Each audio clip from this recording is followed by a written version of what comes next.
Robbie here, Dodgy Garage. Mobile DPF cleaning. This is a Mercedes Benz, another one, C220 CDI. Customer says he lent his car, or this car, to a friend who was on his way to Manchester, and the car suddenly lost power, and he had to drive very carefully all the way back to Bridgewater, because I'm in Bridgewater this morning.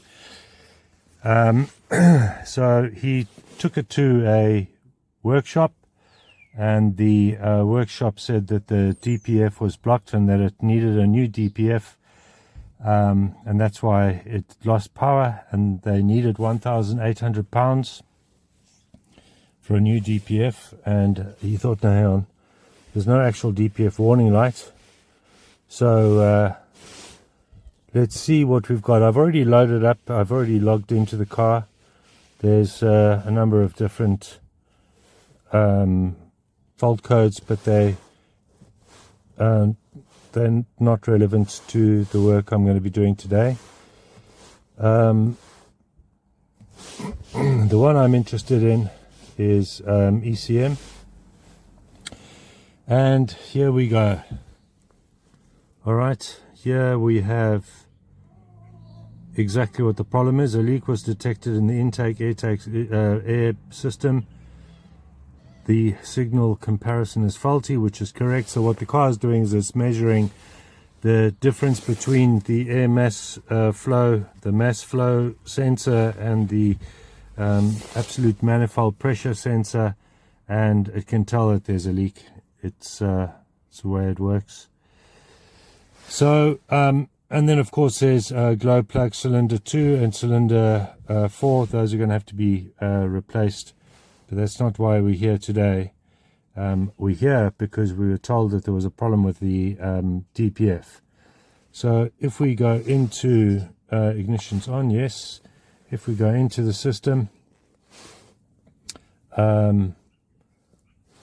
fault codes, we can look at fault codes again, same thing. Intake air system leak is being detected. Now read fault codes again. Okay, so there, that fault code, okay, and then glow plugs. Now those glow plugs are going to have to be replaced because they form part of the DPF regeneration system. So those are going to have to be done, but not here today. Read data stream.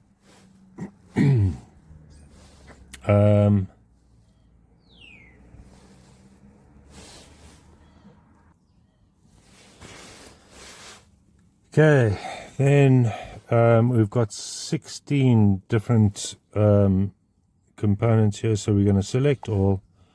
Okay, let's have a look and see. And what we are looking for is the diesel particulate filter differential pressure sensor at engine off. We want it at 0 millibar, which is where it is. That's fine, and just start her up. Okay, and at idle we're at 10 millibar, but we'll see what happens to that just now, because the reason that this car suddenly lost pressure, I'll show you. Let me just switch the ignition off in the meantime, switch the engine off. The reason that the car lost pressure, I've already got it up on the jacks underneath here. I've already got it up because we've got to take off this sump cover, this plastic sump cover, and the reason that it's leaking, I don't know if you'll be able to see down there. No, you can't, the camera's not focusing. I'll show you just now when I get the pipe off, but the boost pipe there has got a big split in it, so that's the reason that the car suddenly lost power. So I have already been to the shop, and for a quick £90 I have already got a new pipe and it's a Gates, and that's what you want to buy. Gates is good equipment. So I'll be putting in this pipe today. Okay, the sum cover is off, the new pipe is there, and then the pipe that we're going to be changing is this is one end, and it just wiggles around to over there, and you've just got to take these little clips off. You just pull this guy out like that, it comes off very easily, just like that.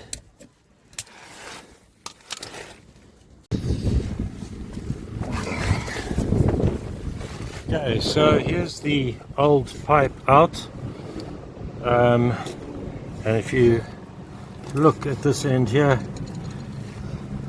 there's the offending hole in the pipe. So I'm just going to put the next pipe in.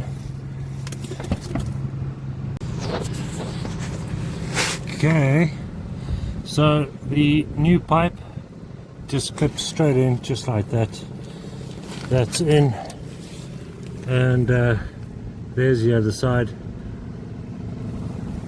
all installed, and now it's just put on the sum cover again. Okay, just like that, sum cover is on. Let's get back inside the car and see what it looks like. Okay, and at idle inside the car, again, unbelievably, the pressure is at 10 millibar. You want it to be between 0 and 10 millibar. It is at 10 millibar. It could be lower, but considering the fact that it's not had any pressure running through it properly, that's quite impressive. I would have expected it to have been a little bit blocked. Let's just rev it up a bit.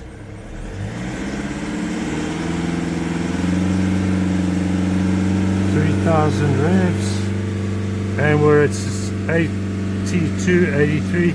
Sure, we're on the high end of the